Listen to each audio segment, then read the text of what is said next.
Are you ready? Are you ready for class? I mean, are you ready to understand the rules of racism? Are you ready? All I need to know, are you ready? There's rules to this. You hear me?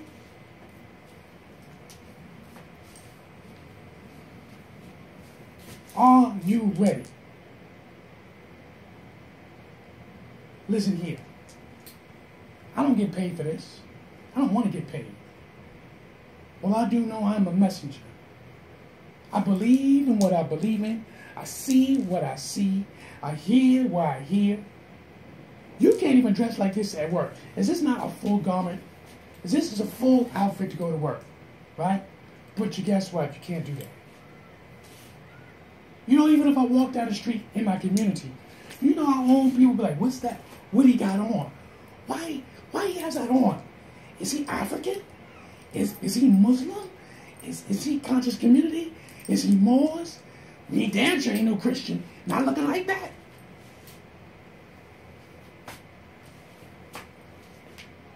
We got to battle all these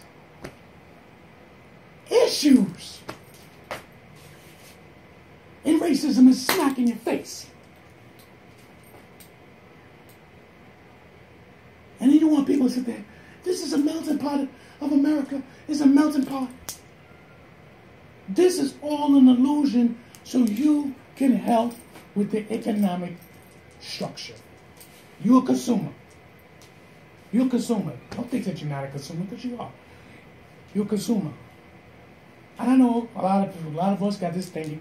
I think like that from time to time. I'm not going to stand like I don't. We want to buy things. We work hard. We work hard for our money. We got a job. Huh? Whatever you're doing, even if you're an entrepreneur, and you're making money, you're successful. Then you got people saying, oh, you're buying more than you're supposed to, more than your means. You know what? You know why a lot of melanated people do that? All people that didn't have, cultures didn't have certain things? Because it's like, if you don't eat for a couple of days, and you take that first bite, or whatever you choose, or whatever you love, you want it often. Listen, that's the best way I can put it to you. Because if you're hungry, when you take that first bite, you're going to want it often. Till your belly is full up. Then you got to reconstruct the way you're eating, or the way you're thinking, to mellow yourself out, because you don't want to get what? Overweight, so on and so forth.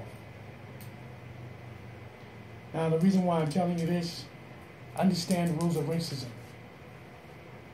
It comes in many different forms.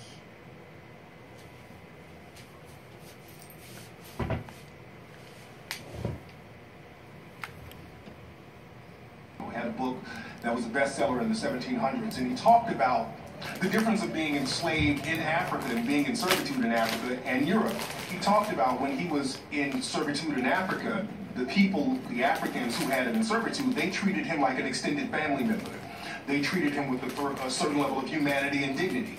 And he said once he got to the European slave ships, their slavery was something totally different. He'd never been beaten before. They were beating him. People were getting raped on the ship. So he specifically stated how barbaric the European slavery was as compared to the African servitude. We have people today who deny that the history itself is even relevant to who we are as a nation of people and to what America represents in the world. There's no America without slavery. There's no economic dominance. There is no greatest American century without the capital produced by the work of black people in this nation. Point of fact. A lot of historians now will try to make it seem like slavery was just this stain on the fabric of America. But in reality, slavery was the fabric of America. Cotton was king. Slavery was the #1 game in town. Let's not get it twisted. A special kind of slavery we enacted in America had never been enacted. And that is to say that not only are you my slave, but your children will be my slave. And your children's children's children's children's will be my slave. In fact, you will never regardless of how many generations of your unquote family is born in this place that was new and different. Many of the African leaders over in Africa, when they found out what was really happening to enslaved African people, when they found out that they were being taken from Africa and not being brought back, when they found out how inhumane many of the Africans were being treated, many of the African leaders fought the Europeans back, and that's a story that they never like to talk about. One person in particular was a queen, Madame Tinubu, who was a leader in the area we now know as Nigeria. When she found out what they were doing to the Africans, she fought vehemently against the British. Now, this is a story, clearly, Tariq Nasheed, as he's narrating the story and letting us know that there were Africans that fought back and pushed the British back. But, I'm sorry, even though that's great and all, and Madame Tinubu, she was the queen of her tribe or nation at the time, and they fought the British. But I'm going to tell you something, it was way too late. Because too many Africans were sold. And yes, it's clearly showing how when you have better weaponry, you have better weapons, you could basically dominate the opposite, your enemy. If you have better weapon, you could basically dominate your enemy. You could have spears and long ass fucking shields, but if somebody's got gunpowder and they just blowing you away, going right through your shield, and you know a lot of Africans die. But until you get them weapons, they'd be able to defend themselves greatly. But these things that happened was never in none of the history books when I was coming in. So, ask yourself, when you was in school, did they ever mention Madame Tinubu? Nope. Not when I went to school. You understand? I didn't even know there was a guerrilla war here in America. I didn't even know. The guerrilla warfare, and I'm gonna do a small part, we're gonna talk about that another time. But there was a guerrilla warfare which you had the Africans and the indigenous people were together. And throughout the Civil War, which they never talked about, they used to have these guerrilla warfares. And when they did capture a lot of these soldiers, these guerrilla soldiers, and put them back in slavery, they didn't realize they made a mistake. Because now they can teach some of the slaves how to be and how to join and become soldiers. What they don't tell you is a lot of plantations was, let me tell you something, a lot of plantations were taken over. So many. It wasn't just Nat Turner, y'all. It just wasn't Nat Turner. Nat Turner happened to be one of the famous ones. But long before Nat Turner, a lot of plantations were taken over. They don't want you to know this because you have to understand the fear. The fear of the white race. Understand this conception. Yes, there were white people who held slaves. Don't ever forget that. Yes, they was, because they believed in humane. They believed, yo, this is not supposed to be going on. This is not supposed to be happening. Why are we doing this? You profit enough. What else you want? Yes. Yes, we understand, and a lot of white people got killed.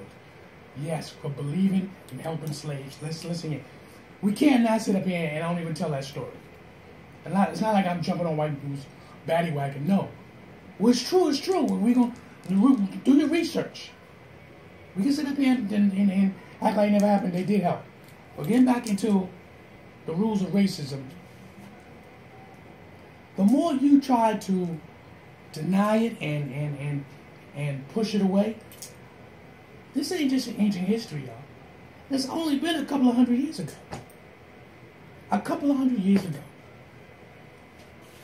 Let's get back into the DVD.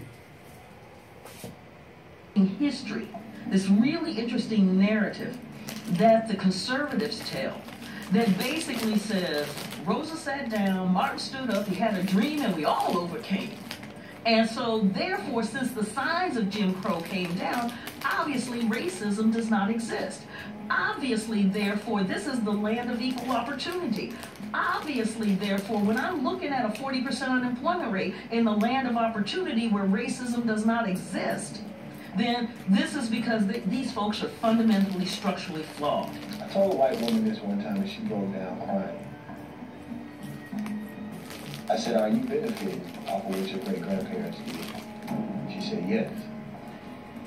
I said, you know what they did to get that, right?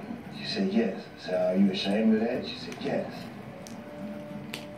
I said, but don't you still benefit off of it? She said, yes. Are you willing to give it back? No. So what does that make you? You know, the damage has been done. Everyone who has, from the levels of what we talk, Caucasian, Nordic, and so forth, no matter what ethnicity they may come from, they can always shave, they can always put on different clothes, and the skin can give them a pass. They can even change their names. But we are immediately identified. There's no way for us to hide who we are. So what have we had to do? We've had to adapt. We've had to even adopt. For the civil rights struggle, Latinos and Mexicans deliberately stayed out of the civil rights movement. They waited on the sidelines until the benefits of the bill was reaped, and then they came out, not claiming they were black, but were minority. In fact, one of the reasons the word minority was introduced into the political jargon was to effectively describe people of African descent who didn't want to be African. So minority was a catch-all that allowed people to still get the benefits of being a person of color, but not having to identify with African people. That's like Hispanics. You see, some Hispanics, many Hispanics have brown skin, but they will put on the census white. And if you ask them why did they put down white, and they'll say because white is where the power is. You see, African American people are in a very unique position in this country. Other people are immigrants. This is why they're trying to teach in textbooks today. I just got a message the other day where they're trying to teach that African people brought to America during enslavement are being called involuntary immigrants. Because once you get that word immigrant in, then you lose the flavor of the fact that we are a nation within a nation that is sovereign. The thing is, people try to say, well, other groups of people were mistreated like African Americans, but that's not true, because other groups of people, you couldn't mistreat them because they had a home country to protect them. You couldn't mistreat certain Asian groups of people because they had a home country that would protect them. As a matter of fact, there were some Italian immigrants who were lynched in the late 1800s. Italy almost went to war with the United States based on that, and the United States had to apologize to Italy because of the way they were treating the immigrants. In the late 1890s, I think it was, in New Orleans, some Italian sailors they thought they did something, and these Italian sailors were lynched. The U.S. government apologized profusely to the Italian government for lynching these Italian citizens, and I believe paid compensation to the victims' families. Oh, we are so sorry. Now, you take that, so at a certain level, you know this mess is wrong. I think as African people, we need to know the difference among an ally, a friend, and an enemy.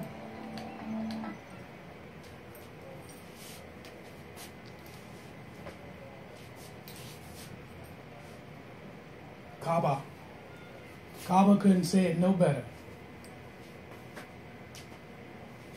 We need to know who's our ally, our enemy, and a friend. Is God's willing? We're divided so thin and so many divisions. Literally, I am chocolate AMUN-RA. I hope you got a good understanding on the rules of racism. Peace.